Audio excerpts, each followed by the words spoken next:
Hey y'all. So yeah, here I am clad in my bonnet and pajamas because I got to work. So I get up around 1, almost 2 o'clock to my son came in. I'm not feeling good. So I get up and go get him settled, go use the bathroom, and I see a bug. And I attempt to kill the bug while I am on the toilet. And I break a freshly I break a nail. I literally have not even had my nails done for 24 hours. And I broke this nail while doing that. And I was like, and I really didn't get normally I would get so upset. I didn't even get upset. And immediately I heard the Lord say about heart posture. Now, mind you, I got on these heart pajamas, red heart pajamas, right? And so as the thought started to marinate, it hit me what he was saying. And immediately the scripture about being slow to anger came into my spirit. And that's James 1:19-20. Let every person be quick to hear, slow to speak, and slow to anger. For the anger of man does not produce the righteousness of God. And I was like, whoa. So, of course, it just prompted me to take out my Bible and just start studying that, because obviously,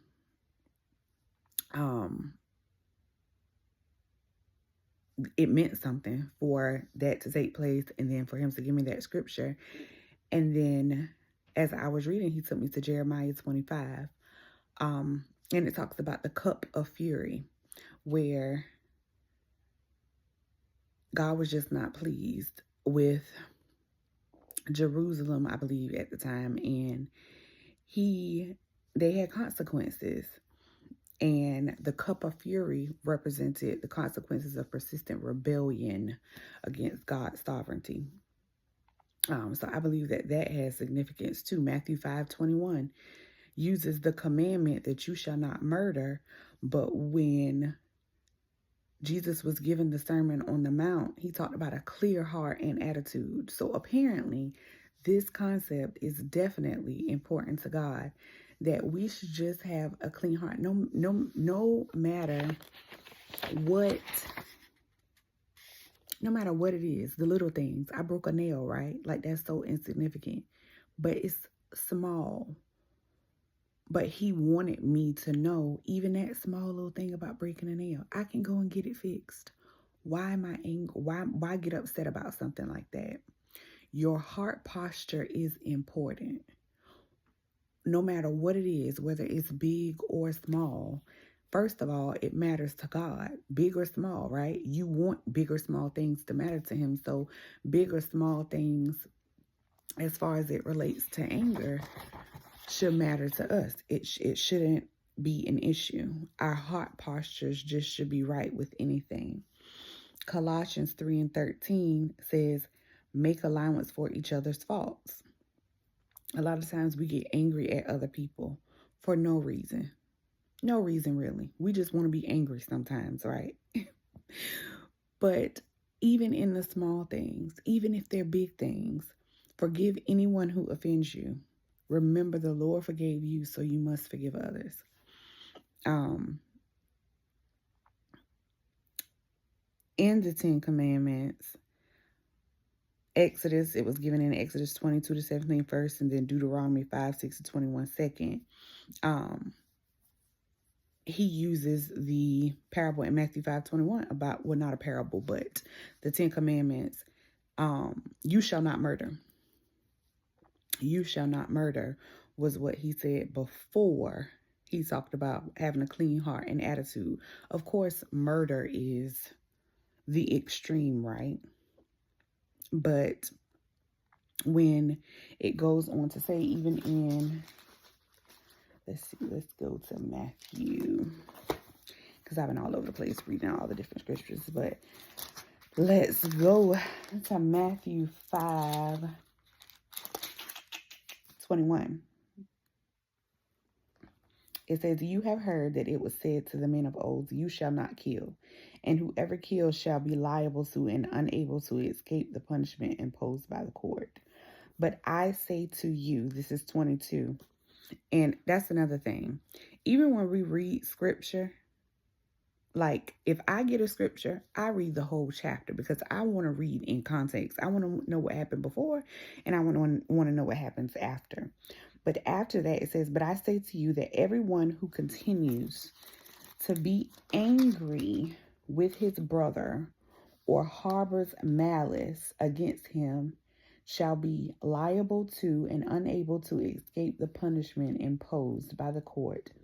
And whoever speaks contemptuously and insultingly to his brother shall be liable to and unable to escape the punishment imposed by the Sanhedrin. And whoever says, you cursed fool, shall be liable to and unable to escape the hell of fire. So basically he is saying, look, check your heart. Stop being angry. Why are we so angry?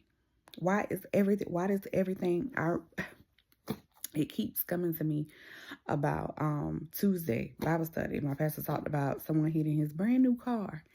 And normally he would be angry, but what he's teaching on about kindness and goodness. Like why are we angry? Why are we so angry? We should have a clean heart and a clean attitude. So that's for somebody. I'm sure it was for me because, like I said, it was simple. It was something very, very small, of course. Like, first set, not even 24 hours, and I break a nail. And normally that would irritate me. And these are my nails. Like, that would be the thing. Like, oh my God, my nail broke. Who cares? It's a nail. It will grow back. It can be fixed. But it's those simple things. Like how are our hearts? What is in your heart?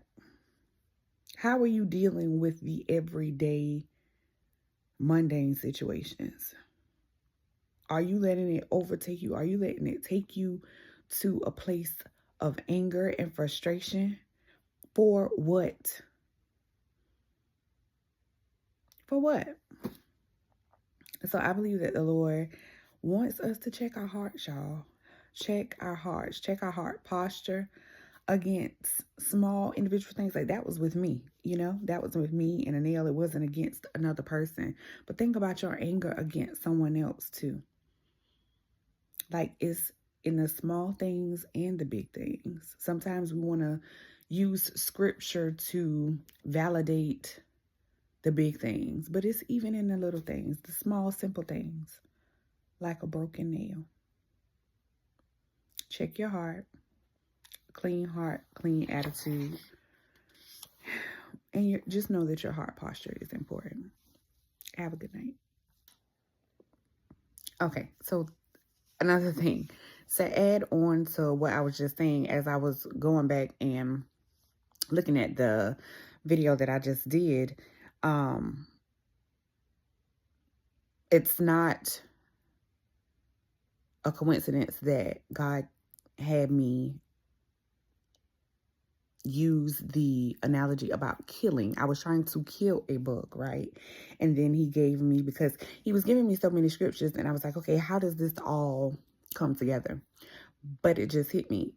He gave me the scriptures because I was trying to kill a bug, right? And then he gave me Matthew 5:21 about you shall not murder. So I'm trying to kill this bug. And then the scripture about you shall not murder. So that's how that coincided. So I was like, oh, okay. So you shall not murder with the Matthew 5:25 of Matthew 5:21, I'm sorry, that you have heard that it was said to the man of old, you shall not kill, and whoever kills shall be liable to and unable to escape the punishment imposed by the court. But I say to you that everyone who continues to be angry with his brother or harbors malice against him shall be liable and unable to escape punishment. So he's basically saying that the same punishment, like all sin is sin. Like no sin is greater than the other. So he's basically saying like the same sin that something as extreme as killing someone is the same extreme as being angry with someone. So check your heart. Your heart, like for someone to kill someone, they have to be so angry, right? Can you imagine that? Can you think about that? Like somebody being so angry that you take someone else's life. It's the same thing. That same anger is the same anger that it takes for you to be upset with someone. It's just two different extremes. Anger is anger. So he's calling us to check our heart posture. Check our heart posture with whatever. Something as simple, like I said, something as simple as me breaking a nail. That anger that comes from that is the same anger that can take to another extreme to kill someone. I was trying to kill a bug, right? So it's the same concept. Anger is anger. Scripture says, let every person be quick to hear, slow to speak, and slow to anger. For the anger of man does not produce the righteousness of God. So that's it. The anger of man does not produce the righteousness of God. And that's what we're after. We are after God's own heart. We are made to be imitators of Christ. So be slow to anger. Check your heart. Check your heart posture.